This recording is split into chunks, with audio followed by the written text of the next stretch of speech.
የተከበራችሁ የፈታ ቤተሰቦች በእያላችሁበት ሰላምታችን ይድረስ። ሰኞ የረፋድ መረጃ ወደ እናንተ ልናደርስ ተገኝተናል።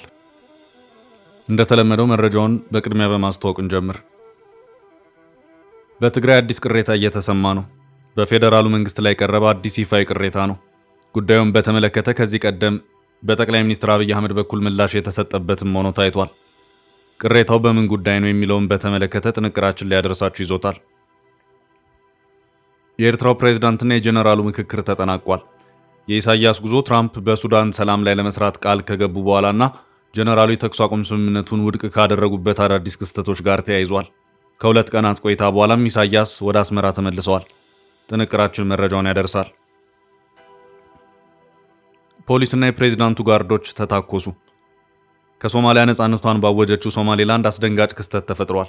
በመዲናዋ በሃርጌሳ ዓለም አቀፍ ኤርፖርት የግዛቱ የቀድሞ ፕሬዝዳንት ጠባቂዎችና የፖሊስ አባላት የቀለጠ የተኩስ ልውውጥ አድርገዋል። ሶማሌላንዶችን እያወዛገበ ያለውን ይህን ክስተት በመረጃችን ይዘናል። በአማራ ክልል ለዓመታት የዘለቀን ግጭት ያስታረቀው ሽምግልና ከፍተኛ ትኩረት ስቧል። በአማራ ክልል ከ2 ዓመታት በላይ ለበቀል ይፈላለግ የነበረ ማህበረሰብ እስከ ሌሊት 9 ሰዓት በቆየ የሽምግልና ስርዓት እርቅ ተፈጥሯል። ጥንቅራችን መረጃውን ያደርሳል። ግብጽ የህዳሴ ግድቡን በተመለከተ ከኢትዮጵያ ጋር ተጨማሪ ውይይት እንደማታደርግ አስታወቀች። የግብጽ መንግስት ወደ ሶስትዮሽ ንግግሩ ላለመመለስ በያዘው አቋም መጽናቱን የተገለጸው በዓለም አቀፍ መርሆች የውሃ ጥቅም መብቴን አስከብራለሁ ስትል ተሰምታለች። የግብጽን የእምቢት አቋም የምንመለከት ይሆናል። የኢትዮጵያ ብሔራዊ ባንክ በዛሬው ዕለት ለሚያካሄደው የውጭ ምንዛሬ ጨረታ $50 ሚሊዮን አቅርቤያለሁ ብለዋል። መረጃው ዝርዝር አለው። እስከ ፍጻሜው አብራችሁን ቆዩ። የምንለቃቸው ዕለታዊ ትኩስ ዜናዎች እንዲደርሷችሁ ላይክ፣ ሼር፣ ሰብስክራይብ ማድረግ እንዳትረሱ።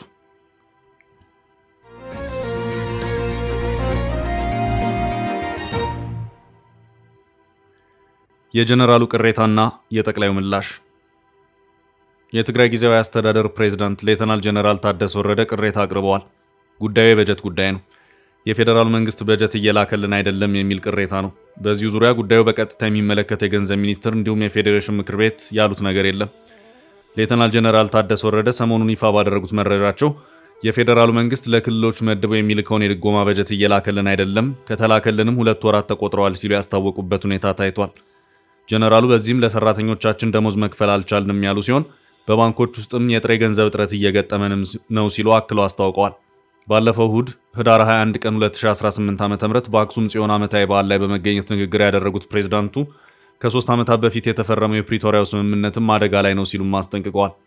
ከፌዴራሉ መንግስት በጀትና የሰራተኞች የደሞዝ ጭማሪ ጋር በተያያዘ በትግራይ ከዚህ ቀደም ቅሬታዎች ሲቀርቡ ተሰምተዋል። ከዚሁ ጋር በተያያዘም የትግራይ ክልል ፕላን ኮሚሽን ኮሚሽነር ሃንሳ ተክላይ የፌዴራል መንግስት የመንግስት ሰራተኞች የደሞዝ ጭማሪ እንዲያገኙ ያስተላለፈው ውሳኔ በክልሉ ያለው አፈጻጸም በማስመልከት ከሳምንታት በፊት ለትግራይ ቴሌቪዥን መግለጫ በሰጡበት ወቅት ጭማሪው በክልሉ መዘግየቱን የገለጹበት ሁኔታ ታይቷል። ኮሚሽነር ሃንሳ ለዚሁ የደሞዝ ጭማሪ መዘግየት ምክንያት አድርገው ያቀረቡት የክልሉን ጊዜያዊ አስተዳደር እንደዚሁም የፌዴራሉ መንግስት ነው።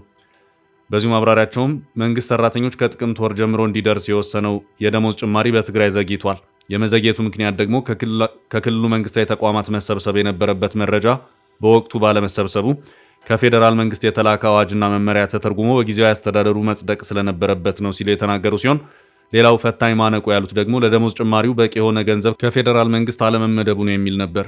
ክልሉ ወጪዎቹን ከውስጥ ገቢዎቹ ለመሸፈን እየተጣጣረ ይገኛል። በዚህ ዓመት 12 ቢሊዮን ብር ገደማ ያስፈልገናል። ከፌዴራል መንግስት የተላከልን ግን 4.8 ቢሊዮን ብር ያህል ነው።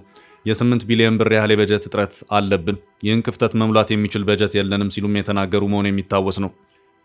በሌላ አቅጣጫ በትግራይ ክልል በጀት አጠቃቀምና በጀቱ የሚውለው ለምን ዓላማ ነው የሚለውን በተመለከተ በፌዴራሉ መንግስት በኩል ጥያቄዎች እንዳሉ ከአንድ ወር በፊት ጠቅላይ ሚኒስትር አብይ አህመድ ለህዝብ ተወካዮች ምክር ቤት በሰጡት ማብራሪያ የጠቀሙበት ሁኔታ የነበረ መሆኑ የሚታወስ ነው። ጠቅላይ ሚኒስትሩ በዚሁ ማብራሪያቸውም የፌዴራሉ መንግስት ለክልሉ የሚልከው በጀት ለልማት እንዲውል ከማድረግ ይልቅ ሙሉ በሙሉ ለታጣቂዎች የደሞዝ ክፍያ የሚውል መሆኑን በመጥቀስ ችግር ያለ መሆኑን ያመለከቱበት ሁኔታ ታይቷል። በዚሁ ዙሪያ በጊዜው በሰጡት ማብራሪያም ትግራይ ውስጥ ደሞዝ ጭማሪ በሚል የተፈጠረ ችግር የነበረ መሆኑ የሚታወስ ነው። ትግራይ ያሉ ታጣቂዎች በመልሶ ማቋቋም ወይም ዲዲአር ቢወጡ ለሀገርም ለቤተሰብም ይጠቅማል። እነዚህ ወጣቶች በዲዲአር ውስጥ እንዳያልፉ አድርጎ በመያዝ በደሞዝ መጨቃጨቅ አስፈላጊ አይደለም። ትግራይ የምልከው በጀት በሙሉ የሚውለው ለወታደሮች ነው፣ ይሄ ትግራይን እየጎዳ ነው ሲሉም ነበር የተናገሩት። ትግራይ የምልከው በጀት በሙሉ የሚውለው ለወታደሮች ነው፣ ይሄ ትግራይን እየጎዳ ነው ያለው። በፕሪቶሪያው ስምምነት መሰረት የትግራይ ጊዜያዊ አስተዳደር ተጠሪነቱ ለፌዴራሉ መንግስት ሲሆን እስካሁን ባለው ሁኔታ ጀነራል ታደሰ ስራ አፈጻጸማቸውን በተመለከተ ለፌዴራሉ መንግስት ሪፖርት ማቅረባቸውን የሚያመለክት መረጃ የወጣበት ሁኔታ አልታየም። ዘግይቷል በተባለው የፌዴራሉ መንግስት በጀት ዙሪያ እስካሁን ባለው ሁኔታ በፌዴራሉ መንግስት በኩል የተባለ ነገር የለም። በተመሳሳይ በትግራይ የ2 ዓመታት ጦርነት ወቅት በውጊያ ላይ የነበሩትን ታጣቂዎች አደራጅቶ ደሞዝ እየከፈሉ ከማስቀጠል ጀምሮ አዳዲስ ታጣቂዎችን መልምሎ ማስመረቅን በተመለከተ በሚቀርበው የፌዴራሉ መንግስት ጥያቄና ቅሬታ ዙሪያ የጀነራል ታደሰ አስተዳደር ምንም ሲል አይሰማም።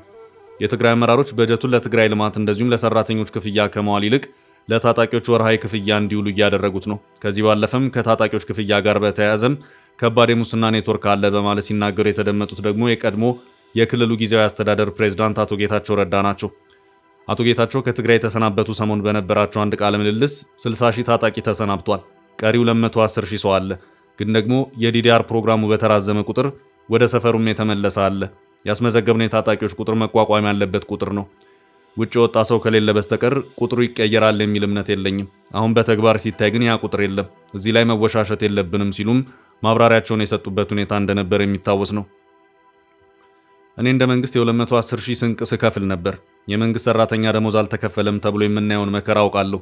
የሚገርመው በእጃቸው የሌለን ሰው ሳይቀር በጀት ቅጽ ላይ እንዲካተት እያደረጉ በጀት ያስመድባሉ።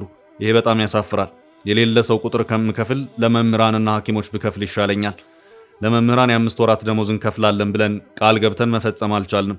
አክቲቭ ስራ ላይ ያለ ብሎ የሚጠሩት የታጣቂ ቁጥር ስህተት ነው። ከዚህ በኋላ የሚቀጥለው በጀት ምን ይሆናል የሚለውን በተመለከተ የሚያውቁት የሚያስተዳድሩት ራሳቸው ናቸው። ተራው ተዋጊ ወደ የቤቱ ተመልሶ ሳለ በሱም ስም ያልሆነ ሊስት እየቀረበ ገንዘብ የሚመዘበርበት ሁኔታ አለ ሲሉም የተናገሩበት ሁኔታ ታይቷል።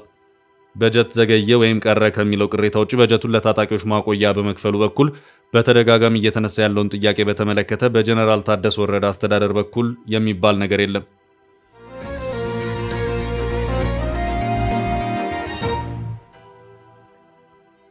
በቀጣይ ርዕስ የኢሳያስና ጀነራሉ ምክር ተጠናቀቀ።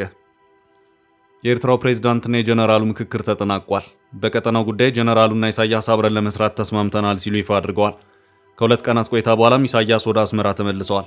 ፕሬዝዳንት ኢሳያስ አፈወርቂ ቅዳሜ ከሰዓት በኋላ ወደ ፖርት ሱዳን የገቡ ሲሆን ከሱዳን ፓርላማ አፈ ጉባኤ ጀነራል አብዱልፈታህ አልቡርሃን፣ ጠቅላይ ሚኒስትር ካሚል ኢድሪስ እና ሌሎች ባለስልጣናት ጋር መወያየታቸውን የሱዳንና የኤርትራ መገናኛ ብዙሃን ዘግበዋል። መሪዎቹ በኤርትራና በሱዳን መካከል ያለውን የሁለትዮሽ ግንኙነት ማጠናከር፣ በሱዳን የእርስ በእርስ ጦርነት ላይ በተከሰቱት ሁኔታዎችና በቀጠናዊና ዓለም አቀፋዊ ጉዳዮች ላይ መወያየታቸውም ተዘግቧል።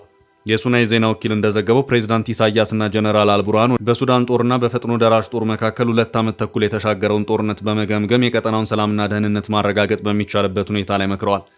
በውይይቱ ላይ ሌተናል ጀነራል አልቡርሃን የሁለቱ ሀገራት ግንኙነት ስትራቴጂያዊ መሆኑን ጠቅሰው ኤርትራ እያደረገች ላለው ድጋፍ ምስጋናቸውን አቅርበውላቸዋል።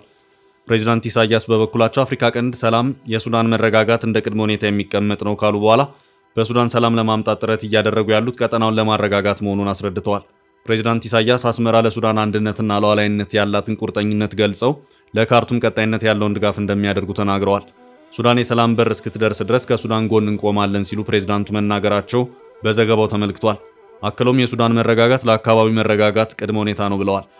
እንደ አውሮፓውያን አቆጣጠር በግንቦት 2023 ጦርነት ከተቀሰቀሰ በኋላ በፈጥኖ ደራሽ ኃይሉ ከካርቱም የተባረረውና በምዕራብ ሱዳን የወደብ ከተማ ፖርት ሱዳን የሰፈረው የጀነራል አልቡርሃን ጦር በመጋቢት ወር መጨረሻ ዋና ከተማዋን መልሶ ተቆጣጥሯል። የሱዳን ጦር ከግብፅ፣ ከሩሲያ፣ ከኢራን፣ ከቱርክና ከኤርትራ እርዳታ እንደሚያገኝ፣ የፈጥኖ ደራሽ ጦር እንዲሁ በዋነኝነት ከተባበሩት አረብ ኤምሬትስ፣ ቻድ እና ኬንያ ድጋፍ እንዳለ ይታመናል። የሳውዲው አልጋ ወራሽ መሐመድ ቢን ሰልማን ከሳምንት በፊት ዋይት ሃውስን ጎብኝተው ለፕሬዝዳንት ትራምፕ የሱዳንን ሁኔታ በመግለጽ ነው ዝግቡን ለመፍታት ጣልቃ እንዲገቡ መጠየቃቸው ተዘግቧል። ይህን ተከትሎም በሱዳን ያለው ሁኔታ ላይ መስራት እንጀምራለን ብለዋል። ትራምፕም በሱዳን ውስጥ የተንሰራፋ ግፍ እየተፈጸመ መሆኑን ያነሱት የአሜሪካው ፕሬዝዳንት ጦርነቱን ለማስቆም ከግብፅ፣ ሳውዲ አረቢያና የተባበሩት አረብ ኤምሬትስ ጋር በጋራ ለመስራት ቃል ገብተዋል። በሌላ በኩል በተባበሩት መንግስታት ድርጅት እውቅና ያለው የሱዳን አስተዳደር መሪ ጀነራል አብዱልፈታህ አልቡርሃን የተኩስ አቁም ሀሳብን እንደማይቀበሉ በመግለጽ ትግሉን ለመቀጠል ቃል ገብተዋል። ቢቢሲ የፕሬዝዳንት ኢሳያስ የፖርት ሱዳን ጉብኝት ከእነዚህ አዳዲስ ክስተቶች ጋር የተያያዘ ሊሆን እንደሚችል ተንታኞቹን ዋቢ በማድረግ አመልክቷል። ለ2 ቀናት በፖርት ሱዳን የመከሩት ፕሬዝዳንቱም በትላንትናው ዕለት ወደ አስመራ መመለሳቸውን የኤርትራ የማስታወቂያ ሚኒስትር በይፋዊ መግለጫ አመልክቷል።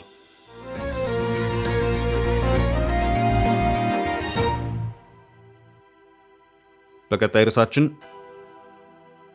ውጊያ ያበረደው የአማራ ክልሉ ሽምግልና። በአማራ ክልል ለዓመታት የዘለቀን ግጭት ያስታረቀው ሽምግልና ከፍተኛ ትኩረት ስቧል። በአማራ ክልል ከ2 ዓመታት በላይ ለበቀል ይፈላለግ የነበረ ማህበረሰብ እስከ ሌሊት 9 ሰዓት በቆየ የሽምግልና ስርዓት እርቅ ተፈጥሯል። በአማራ ክልል የኦሮሞ ብሔረሰብ አስተዳደር ዞን ባቲ ወረዳ ከ2 ዓመታት በላይ ለበቀል ይፈላለግ የነበረ ማህበረሰብ እስከ ሌሊት 9 ሰዓት በቆየ የሽምግልና ስርዓት እርቅ ማውረዱን ዶቼ ቬሌ ዘግቧል። በግጭቱ ምክንያት ይፈላለጉ ከነበሩትና እርቅ ማውረዳቸውን የገለጹ የማህበረሰቡ ተወካዮች እንዳሉት በሕግ ያልቻልነውን በቆየ ሽምግልና እሴታችን ሰላም አውርደናል ብለዋል። በግለሰቦች መካከል ተቀስቅሶ ወደ አጎራባች ወረዳዎች ተስፋፍቶ የነበረው ግጭትና መፈላለግ በእርቅ መቋጨቱ ሌሎች ችግሮችን በተመሳሳይ መንገድ ለመፍታት እንደሚያነሳሳ የባቲ ወረዳ አስተዳደርና ጸጥታ ጽሕፈት ቤት ኃላፊ ተናግረዋል። አቶ ጀማል አብዱ ሰኢድ በባቲ ወረዳ የ023 ቡርቃ ቀበሌ ነዋሪ ሲሆኑ ለወትሮም የንጹህ መጠጥ ውሃ ችግርን ጨምሮ ለበርካታ ማህበራዊና ኢኮኖሚያዊ ችግሮች ተጋልጣ በነበረችው ቀበሌያቸው ነፍስ እስከ ማጥፋት የደረሰው የእርስ በእርስ ግጭት ያለፉትን 2 ዓመታት ፈታኝ አድርጎባቸው እንደነበር አንስተዋል። በዚያው የባቲ ወረዳ የቦፋ ከሚሴ ቀበሌ ነዋሪ የሆኑት አቶ ሙሄ በሽር እንደሚሉት ለሰዎች ሕይወት መጥፋት ምክንያት የነበረውና ከሚጎራበታቸው የቡርቃ ቀበሌ ጋር በበቀልና መፈላለግ ላይ የተመሰረተ የ2 ዓመታት ግጭት በእርቅ ተፈቷል። ቡርቃ ቀበሌና በቦፋ ከሚሴ ቀበሌ የ2 ዓመታት የግድያ መከሰት ነበር። በዚህ አማካይነት በ2 ዓመቱ አሁን በወረዳውና በቀበሌ አማካይነት ተሰባስበን አሁን ለታ ጁማ ተገናኝተን በአዋሳኝ ቀበሌ ላይ ፍርድ ተሰጥቶ ለሞተውም ካሳ ጉማ ለቆሰለውም ካሳ አስታርቀን በሰላም ተለያይተናል ሲሉ አመልክተዋል። ችግሩ በዚህ ቢቀጥል ኖሮ በመቶዎች የሚቆጠሩ ሰዎች የሚሳተፉበት ግጭት ሊያስከትል ከጫፍ ደርሶ እንደነበር የገለጹት የቡርቃ ቀበሌ ነዋሪው የወረዳው አስተዳደር ባህላዊ እርቅ መንገድ መሻቱ መፍትሄ አስገኝቶልናል ሲሉ አመልክተዋል። ጎፋ የሚባል ከወዲያ 500 በላይ የሆነ ሰው ከቡርቃ ከ500 በላይ የሆነ ሰው ሊጋጠም ነበር። ባቲ ላይ ጠንካራ አስተዳደር ስላለ ከበላይ ያለ አበጋር አንስቶ ጥሩ እርቅ መሰረቱ 1,326,000 ብር ለሶስቱ ተፈረደ ሲሉ ለዘገባው ቃል የሰጡ ሌላኛው ነዋሪ አመልክተዋል።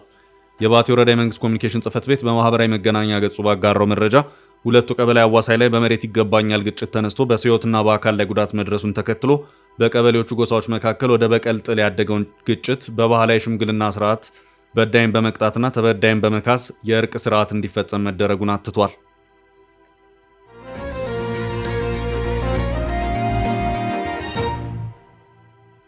ወደ ቀጣይ ርዕስ አለፍ።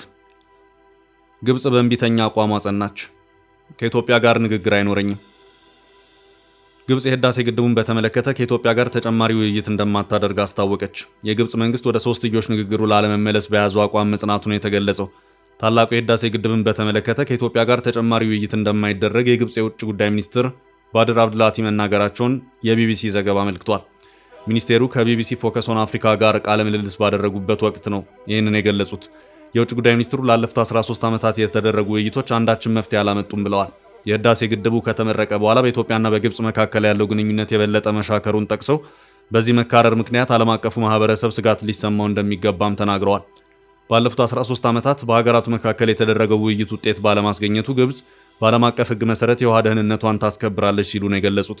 ከዚህ ቀደም ከኢትዮጵያ ጋር የተደረጉ ውይይቶች ምንም ውጤት ባለማስገኘታቸው በቀጣይም ንግግር ማድረግ አስፈላጊ አይደለም ሲሉ ተናግረዋል። የግድቡ ጉዳይ ከኢትዮጵያ ጋር ካለን የሁለትዮሽ ግንኙነት ጋር የሚያያዝ ነው ያሉት ሚኒስትሩ ግድቡን እንደ ተናጠል እርምጃ ነው የምንቆጥረው ብለዋል። አክለውም ህገወጥ ነው ሲሉ የመንግስታቸውን አቋም አንጸባርቀዋል።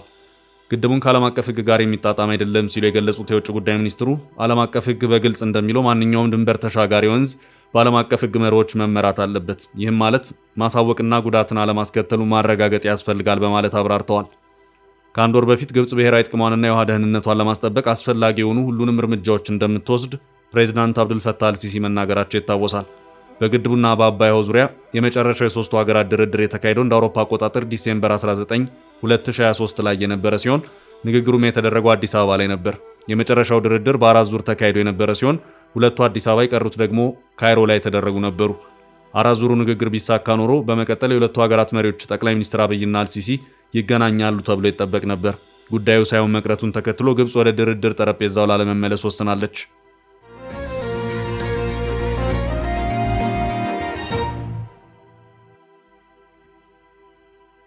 በቀጣይ መረጃ ፖሊስና የፕሬዝዳንቱ ጋርዶች ተታኮሱ። ከሶማሊያ ነጻነቷን ባወጀችው ሶማሌላንድ አስደንጋጭ ክስተት ተፈጥሯል። በመዲናዋ በሀርጌሳ ዓለም አቀፍ ኤርፖርት የግዛቱ የቀድሞ ፕሬዝዳንት ጠባቂዎችና የፖሊስ አባላት የቀለጠ የተኩስ ልውውጥ አድርገዋል። ክስተቱን ተከትሎ 2 የፖሊስ አባላት ታስረዋል። የሀርጌሳ የጋላ ዓለም አቀፍ አየር ማረፊያ ላይ ፖሊስ አባላት ከቀድሞ ፕሬዝዳንት ሙሴ ቢሂ አብዲ ጠባቂዎች ጋር ነው የተታኮሱት። ክስተቱ የተፈጠረው በትላንትናው ዕለት ሲሆን ተኩስ ሲደረግ የቀድሞ ፕሬዝዳንቱ በስፍራው ነበሩ። ክስተቱ የተፈጠረው ከኢትዮጵያ ጋር የመግባቢያ ስምምነት የተፈራረሙት ፕሬዝዳንት ሙሴ ቢሂ አብዲ ወደ ተባበሩት አረብ ኤምሬትስ ለማቅናት ወደ ኤርፖርት በመጡበት ጊዜ ነው ተብሏል። የኤርፖርት ፖሊስ የቀድሞ ፕሬዝዳንቱ መኪና ብቻ ወደ ኤርፖርቱ እንዲገባና ሌሎች አጃቢዎች ውጭ እንዲቆዩ ማዘዙን ተከትሎ በተፈጠረ ልዩነት ነው የተኩስ ልውውጡ የተስተናገደው። የቀድሞ ፕሬዝዳንት ጥበቃው ጭምር ወደ ኤርፖርቱ እንዳይገቡ መከልከላቸው ጠብ ጭሯል። የፕሬዝዳንቱ ጠበቃ ግን የፖሊስን ትዕዛዝ በመጣስ ወደ ኤርፖርቱ ለማለፍ መሞከሩን ተከትሎ ተኩስ ተከፍቶበታል። በተኩስ የተጎዳ ሰው ስለመኖሩ ግን አሁን ድረስ ግልጽ አልሆነም። ከተኩሱ በኋላ ፕሬዝዳንት ሙሴ ቢሂ አብዲ ብቻቸውን ወደ ኤርፖርቱ ለመግባት መርጠዋል። ለቪአይፒ ግልጋሎት በሚሰጠው ማረፊያ ውስጥም እንዳይገቡ መከልከላቸው ተሰምቷል። ክስተቱ በሶማሌላንድ በኦንላይን የፖለቲካ ትኩሳትን ያናረ ሲሆን የቀድሞ ፕሬዝዳንቱ ደጋፊዎችና የአሁኑ ፕሬዝዳንት ደጋፊዎች ብርቱ ውዝግብ ውስጥ ገብተዋል። የጎሳ መሪዎች ጭምር ውዝግብ ውስጥ ገብተው ተስተውለዋል። የሶማሌላንድ አቪዬሽን ሚኒስቴርና የከተማው ፖሊስ አለቃ ጉዳዩን ያስተባበሉ ሲሆን የቀድሞ ፕሬዝዳንቱ በአገሪቱ ሕገ መንግስት መሰረት ሙሉ የእጀባ ፕሮቶኮል መብት እንዳላቸው ገልጸዋል። የቀድሞ ፕሬዝዳንቱና መላው ቤተሰባቸው የቪአይፒ መስተንግዶን ጨምሮ ሙሉ የጸጥታ ጥበቃ መብት እንዳላቸውም ተገልጿል። ፕሬዝዳንቱ ግን ቀደም ብለው እንደሚመጡ አላስታወቁም ያሉት ባለስልጣኑ ክስተቱ የተፈጠረው በዚህ የተነሳ ነው ሲል ፕሬዝዳንቱን ወቅሷል። በፕሬዝዳንቱ ጥበቃ ላይ ተኩስ የከፈቱ የኤርፖርት 2 ፖሊሶች መታሰራቸውን ባለስልጣናቱ አሳውቀዋል። ምርመራ እያደረግን ነው ቢሉም በኦንላይን ውዝግቡ ቀጥሏል።